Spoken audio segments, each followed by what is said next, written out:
गाजियाबाद के एक ऐसे इलाके में पहुंचे हैं जहां पर तस्वीरें बहुत ही अलग नजर आ रही हैं। लोग आखिर क्यों ऐसे रहने को मजबूर हैं या फिर उनकी क्या मजबूरी है? अब गरीब आदमी कमाते खाते अपने डोर रस्सी बेचते हैं। कितने भाई बहन हैं तुम्हारे? हम 6 भाई बहन है, 2 बहन है, 4 भाई है। मुझसे बड़ा कोई भाई नहीं। 6 भाई बहन। नमस्कार, स्वागत है आपका बतंगड़ में और मैं हूं आपके साथ रिया राय। जैसे कि आप सभी जानते हैं कि देश में इस समय बांग्लादेशी और रोहिंग्याओं का जो मामला है उसे लेकर सरकार बहुत सी ऐसी जानकारी है जिन्हें लगातार जुटाने की कोशिश में जुटी हुई है। ऐसी कई जगह हैं जहां पर आपने देखा होगा कि बहुत से ऐसे लोग हैं जिन्होंने जानकारियां इकट्ठी करने के लिए लोगों से जांच पड़ताल भी की है। आज इसी मुद्दे को लेकर हम गाजियाबाद के एक ऐसे इलाके में पहुंचे हैं जहां पर तस्वीरें बहुत ही अलग नजर आ रही हैं। अब यहाँ पर आप ये देखिए कि ये एक हज हाउस है जो कि काफी बड़ी जमीन पर है और ये काफी समय से बंद है। इसके आसपास में जितना भी ये आप इलाका देख रहे हैं, यहाँ पर पार्किंग स्थल है, पूरा ये ऑन रोड चल रहा है। अर्थला की ये जगह है, गाजियाबाद अर्थला। लेकिन यहाँ पर आप देखिए कि चारों तरफ छोटी छोटी जो त्रिपाल लगाकर झुग्गियां हैं उन्हें यहाँ पर बना दिया गया है। अब त्रिपाल में रहने वाले लोगों का क्या मकसद है, क्या मजबूरी है और ये कहाँ से आए हैं, ये सारे तमाम जो सवाल है हम यहाँ के लोगों से पूछेंगे, क्योंकि किस तरह से ये रह रहे हैं एक ये भी सवाल है और यहाँ पर आने की वजह क्या है, क्या काम ये लोग करते हैं। और जिस तरह से अभी सरकार एक्शन में है तो जानकारी इकट्ठी करना भी जरूरी है कि लोग आखिर क्यों ऐसे रहने को मजबूर हैं या फिर उनकी क्या मजबूरी है। भैया, क्या आपका क्या नाम है? सोनू। सोनू जी, कहाँ से आए हैं आप? हम लखनऊ से, जिला सीतापुर से। लखनऊ से जी। अच्छा, तो यहाँ पे किस चीज का काम करते हैं? सर यही सिलबट्टों का है, रस्सी वाइपर को। हाँ। रस्सी वाइपर बेचते हैं और अपना जो मजदूरी मिल जाता है वो कर लेते हैं। अच्छा, रहते कहाँ पे हैं? यहीं? देखिए ये सब। ये है आपका? जी। ये जो टेंट लगाया हुआ है? जी सर। अच्छा, ये जो काम आप कर रहे हैं ये लखनऊ में नहीं चला था? नहीं सर, वहाँ पे चलता है, मतलब वहाँ से बेहतर थोड़ा यहाँ बिक जाता है, 100-200 का बिक जाता है। मतलब यहाँ पे ज्यादा काम निकलता है, वहाँ नहीं निकलता है। अच्छा, आपका क्या नाम है? पिंकी। पिंकी।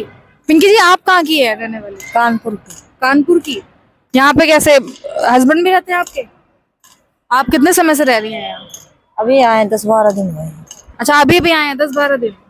कैसे, क्यों, त्रिपाल में क्यों रह रहे हैं आप लोग? अब गरीब आदमी कमाते खाते अपने डोर रस्सी बेचते हैं। अच्छा, क्या कमाई हो जाती है आपके पति की? और 100-500 से मिल जाते, खर्चा पानी चलता है और क्या करें। कितने बच्चे हैं आपके? 4 बच्चे, 2 लड़के 2 लड़की। 4 बच्चे। तो जहाँ पे आप रहने वाली हैं वहाँ पे भी ऐसी त्रिपाल में रहती थी?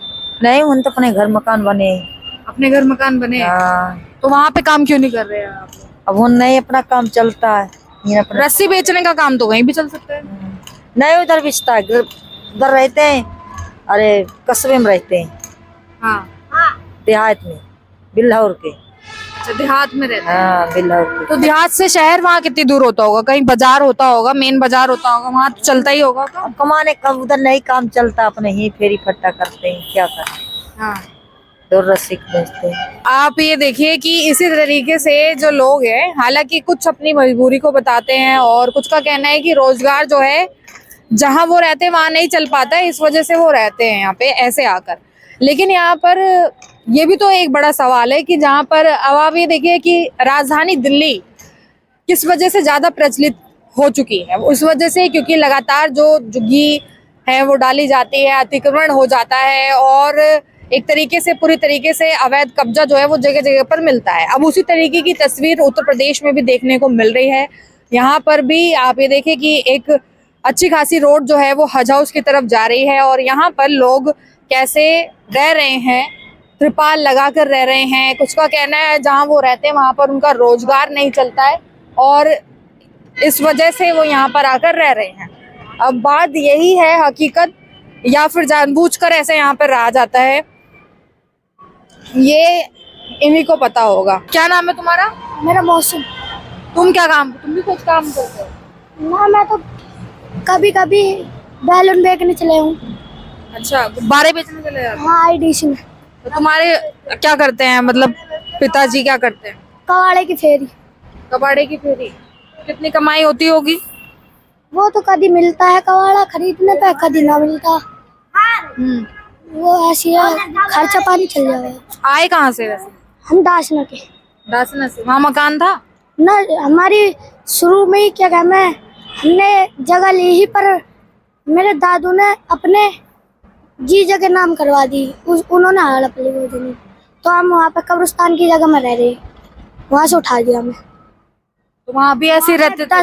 10-12 साल हो गए तो उठा दिया हमें। तो वहाँ भी ऐसे त्रिपाल लगा के रहते थे? हाँ तो वहाँ से हटा दिया तो यहाँ आ गए? ना, हम तो वहाँ पे गूगा मेली चले गए हैं। अच्छा, तो यहाँ पे कितने दिन से रह रहे हैं? हमें 10-12 दिन। 10-12 दिन? अभी नए नए आए हो यहाँ? अच्छा, और कितने भाई बहन हैं तुम्हारे? हम 6 भाई बहन है, 2 बहन है, 4 भाई है। मुझसे बड़ा कोई भाई ही ना। 6 भाई बहन। मतलब आप ये देखिए कि यहाँ पे रहने के लिए जगह नहीं है और बच्चे इतने सारे यहाँ पर हैं, ये सिस्टम बहुत ही अलग लगता है। अब आप देखो कि शुरू से लेकर यहाँ तक देखिए कितनी सारी झुग्गियां जो है ऐसी बना दी गई हैं यहाँ पे। क्या नाम है भैया आपका? हाँ, क्या नाम है? मंगल। कहाँ से आए हैं? महाराष्ट्र। महाराष्ट्र से? हाँ, यहाँ पे क्या काम करते हैं? बस मांग के खाते, कोई रोज मजूरी मिली तो रोज मजूरी कर लेते। अच्छा, हाँ। मांग के खाते हैं या कुछ काम मिल जाए तो वो करते हैं? हाँ, बस। तो वहाँ पे नहीं मिलता कुछ भी महाराष्ट्र में ऐसे आप मांग देखो मिलता है, हाँ। मगर इतना मिलता नहीं जितना करके इधर मिलता है। काम धंधा कहाँ भी के? इधर नहीं मिलता? वो उधर इतना मिलता नहीं जितना इधर मिल जाता। रोज मजूरी हो जाती, पेट भर गया। मुंबई में तो और भी पैसे वाले लोग रहते हैं, वो तो अच्छा पैसा दे देते हैं। हाँ, वो तो पैसे वाले है तो बोलने के लिए पैसा वाला है, देते नहीं है? देने वाला नहीं। मजूरी कर लेता है, भाग जाता है। तो मजदूरी वहाँ नहीं मिलती है? जो ठेकेदार रहता ना, हाँ। सामने वाला, वो उसके पास पेमेंट उसके पास आता है। हमारे पास आता क्या वो नहीं, उसके पास पेमेंट आएगा को भाग जाता है। हम जैसे के वैसे रहे करके फिर इधर उधर घूमते, मिला तो खाए, नहीं मिले तो अभी कैसे ऐसे ही रह रहे हैं त्रिपाल लगा के? बस ऐसे रहे।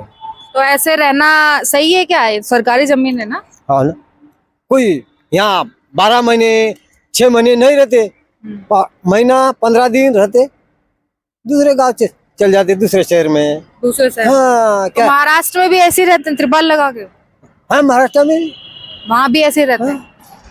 कितने साल हो गए ऐसे ही त्रिपाल में रहते? हाँ, देखो आप कहाँ से चला रहा है। हाँ, हम भी बूढ़े हो गए, कोई हमारे बच्चे कोई शिक्षण वगैरह तो नहीं है।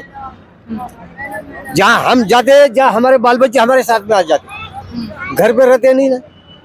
घर पे रहे तो उसको शिक्षण है, घर पे नहीं रहे तो खाने पीने को रहा, खाने पीने को रहा तो बच्चे भी सीखते ना। हाँ, एक आधा बूढ़ा बोल कोई बोल वो रख सकता है वहाँ, पर वो नहीं रख सकते तो बच्चे क्या रहेंगे, बच्चे भी साथ में। तो शुरू से आप ऐसे ही रहते आए हैं, त्रिपाल में ही रहते हैं? भोपाल में कभी घर मकान नहीं बना? नहीं, बड़ा मकान में नहीं बना। बड़ा क्या, छोटा भी नहीं बना? छोटा भी नहीं। छोटा भी नहीं बनवाया कभी? अगर कोई ऐसे सरकारी जमीन पर कब्जा करके अगर ऐसे रहते हैं तो वो चीजें तो गलत है ही, लेकिन अगर किसी मजबूरी की वजह से ऐसे रह रहे हैं तो उनमें थोड़ा सुधार होना चाहिए समय के साथ में, क्योंकि जैसे ये बता रहे हैं कि शुरू से लेकर अभी तक इसी तरीके से ये रहते आए हैं। लेकिन अभी इस समय देश में जहां पर आप देख रहे हैं कि बहुत से ऐसे मुद्दे हैं जिनकी वजह से सुरक्षा का जो मामला है वो कहीं ना कहीं पर नजर आ रहा है, इसलिए ये जानना भी बेहद जरूरी है कि जो लोग इस तरीके से त्रिपाल डालकर रहने लग जाते हैं, फिर धीरे धीरे जो कच्ची झुग्गियां हैं उनको बना देते हैं, फिर बहुत समय बीतता है तो उस पर अपना हक जमाने लग जाते हैं, सरकारी जमीन को अपना कहने लग जाते हैं, तो वो एक गलत बात है। हालांकि इनसे हम पूछ रहे हैं कि इनके पास अभी क्या है, कहाँ से ये आए हैं। हालांकि महाराष्ट्र से इन्होंने बताया, और ज्यादातर लोग जो हैं अलग अलग जगहों से आकर यहाँ पर रह रहे हैं। हालांकि अगर मैं बात करूँ पूरे प्रोसेस की तो पहले एक त्रिपाल लगा होगा, उसके बाद धीरे धीरे कर यहाँ पर इस तरीके से जो पूरा कब्जा है वो होता जा रहा है। अब आप ये देखिए दूर तक, अब यहीं पर लोग धीरे धीरे बढ़ते जाएंगे, फिर ये एक पूरा स्लम एरिया में जो है वो तब्दील हो जाएगा। हालांकि यहाँ पर आप देखिए नगर निगम गाजियाबाद का पार्किंग स्थल जो है वो यहाँ पर लगा हुआ है, बोर्ड लगा हुआ है, लेकिन इस पार्किंग स्थल पर कहीं पे भी कोई गाड़ी पार्क नहीं दिख रही होगी। यहाँ पे कहीं पर भी आप देखिए, अगर इसको पार्किंग की तरह इस्तेमाल करा जा रहा हो, मतलब नगर निगम पे भी एक बड़ा सवाल है कि नगर निगम भी कहीं ना कहीं पर इन सब चीजों को अपनी आंखों से नजरअंदाज कर रहा है, या फिर नगर निगम की जानकारी में ये सब चीजें हो रही हैं उसके बाद भी कुछ नहीं हो रहा है। ये भी आप कह सकते हैं।